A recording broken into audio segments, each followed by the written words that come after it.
Breaking news AP రాజకీయాల్లో కీలక ఘట్టం ఆవిష్కృతం కాబోతోంది. కాసేపట్లో ఏపీ అసెంబ్లీ ప్రత్యేక సమావేశం ప్రారంభం కానుంది. రాజధానిగా అమరావతికి చట్టబద్ధత కల్పించే దిశగా కూటమి ప్రభుత్వం అడుగులు వేస్తుంది. సీఎం చంద్రబాబు తరపున మంత్రి నారాయణ తీర్మానం ప్రవేశపెట్టబోతున్నారు. తీర్మాన ఉద్దేశం 2014 ఏపీ పునర్విభజన చట్టంలోని సెక్షన్ 5కు సవరణ కోరడం, అలాగే సెక్షన్ 2లోని సబ్ సెక్షన్ 2లో రాజధానిగా అమరావతిని చేర్చాలని కేంద్రానికి విన్నవించనున్నారు. తద్వారా పార్లమెంట్ రికార్డుల్లోనూ అమరావతికి శాశ్వత స్థానం లభించనుంది.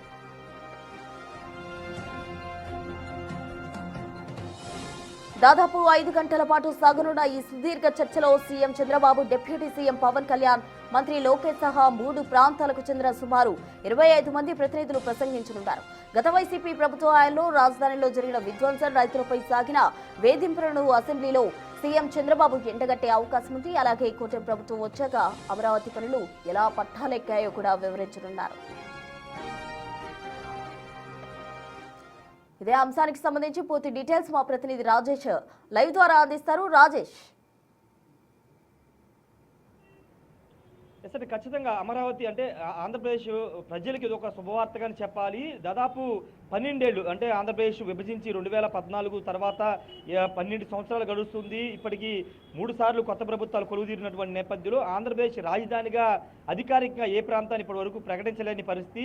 కానీ ఇప్పుడు ఈ రోజు 11 గంటలకి దానికి సంబంధించినటువంటి కీలక అడుగుపడబోతుంది. ఆంధ్రప్రదేశ్ అసెంబ్లీలో ఆ ఘట్టానికి వేదిక కాబోతున్నటువంటి పరిస్థితి. 11 గంటలకి ఆంధ్రప్రదేశ్ రాజధానిగా అమరావతికి చట్టబద్ధత సంబంధించినటువంటి తీర్మానాన్ని ప్రవేశపెట్టబోతున్నారు. ప్రవేశపెట్టి సాయంత్రం కేంద్రాన్ని పంపబోతున్నారు. వచ్చే నెలలో పూర్తి స్థాయిలో అమరావతికి చట్టబద్ధత చేస్తూ ఒక గెజిట్ నోటిఫికేషన్ కూడా రాబోతుంది. ముఖ్యంగా ఆంధ్రప్రదేశ్ రాజధానికి సంబంధించి 2014 ఆంధ్రప్రదేశ్ పునర్వ్యవస్థీకరణ చట్టంలో దాంట్లో కొన్ని అంశాలను ప్రతిపాదించారు. అప్పటి వరకు అంటే 2014 నుంచి 2024 వరకు 10 ఏళ్ల పాటు ఉమ్మడి రాజధాని హైదరాబాద్ ఉన్నప్పటికీ ఆంధ్రప్రదేశ్ రాజధానిగా ఏదనేది పూర్తి స్థాయి విభజన చట్టంలో పేర్కొనలేదు. ఇప్పుడు ఆ చట్టంలో కొన్ని సవరణలు చేయడానికి ఈరోజు తీర్మానాన్ని చేయబోతున్నారు. అదేంటంటే ఆంధ్రప్రదేశ్ పునర్వ్యవస్థీకరణ చట్టం 2014లోని సెక్షన్ 5లో ఉన్నటువంటి సబ్ సెక్షన్ 2లో అమరావతిలో అనే పదాన్ని యాడ్ చేస్తూ ఈరోజు తీర్మానం చేయబోతున్నారు. దానితో పాటు అమరావతి రాజధానిగా ఇప్పటి వరకు ఉన్న అపోహ ఏంటంటే కేవలం 29 గ్రామాలే రాజధాని అనుకున్నారు. కానీ కాదు,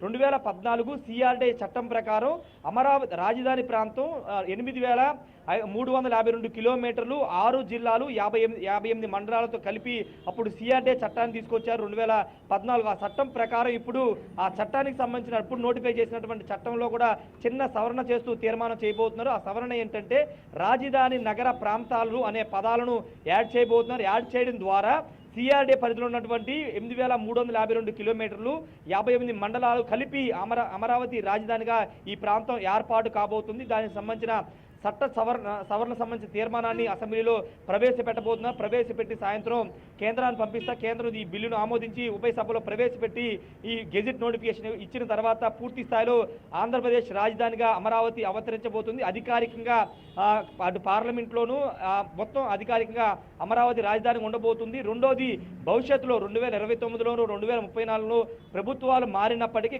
రాజధాని మార్చే అవకాశం లేకుండా, న్యాయపరంగా ఎలాంటి చిక్కులు లేకోకుండా ఇప్పుడు తీర్మానం అయితే చేయబోతున్న. భవిష్యత్తులో రాజధాని మారుకోకుండా ఈ తీర్మానం అనేది ఉపయోగపడబోతుందంటూ కూటమి నేతలు చెబుతున్నారు. ఈ తీర్మానాన్ని ముఖ్యమంత్రి చంద్రబాబు నాయుడు సభలో ప్రవేశపెట్టబోతున్నారు. మంత్రి నారాయణ, మున్సిపల్ శాఖ మంత్రి నారాయణ ఈ తీర్మానాన్ని ఆమోదించబోతున్నారు.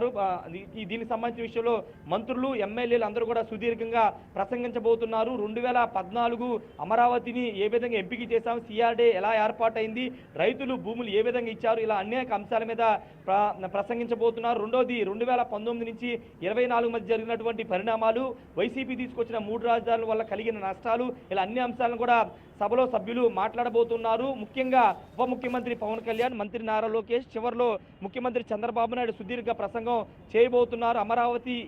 అమరావతికి సంబంధించిన అన్ని అంశాలని ఈరోజు సభలో ప్రస్తావించడం, సభ ద్వారా రాష్ట్ర బదులు చెప్పాలని రాష్ట్ర ప్రభుత్వం నిర్ణయించుకుంది. మధ్యాహ్నం 3:30 వరకు అంటే ఉదయం 11 గంటలకు ప్రారంభమవుతుంది. మధ్యాహ్నం 3:30 వరకు సభ కొనసాగే అవకాశం కనబడుతుంది. ఏదేమైనప్పటికీ ఆంధ్రప్రదేశ్ చరిత్రలో ఈరోజు ఒక కీలక ఘట్టం ఆవిష్కృతం అవుతుందని చెప్పాలి. అమరావతి రాజధానిగా చట్టబద్ధత రాబోతుంది. దానికి సంబంధించిన తీర్మానం అసెంబ్లీలో ప్రవేశపెట్టబోతున్నారు. భవిష్యత్తులో పూర్తి స్థాయిలో అమరావతి రాజధానిగా ఉండబోతుంది. 58 మండలాలు కలుపుకుని 8,352 చదరపు కిలోమీటర్ల విస్తీర్ణంలో ఆంధ్రప్రదేశ్ రాజధానిగా మారబోతుంది.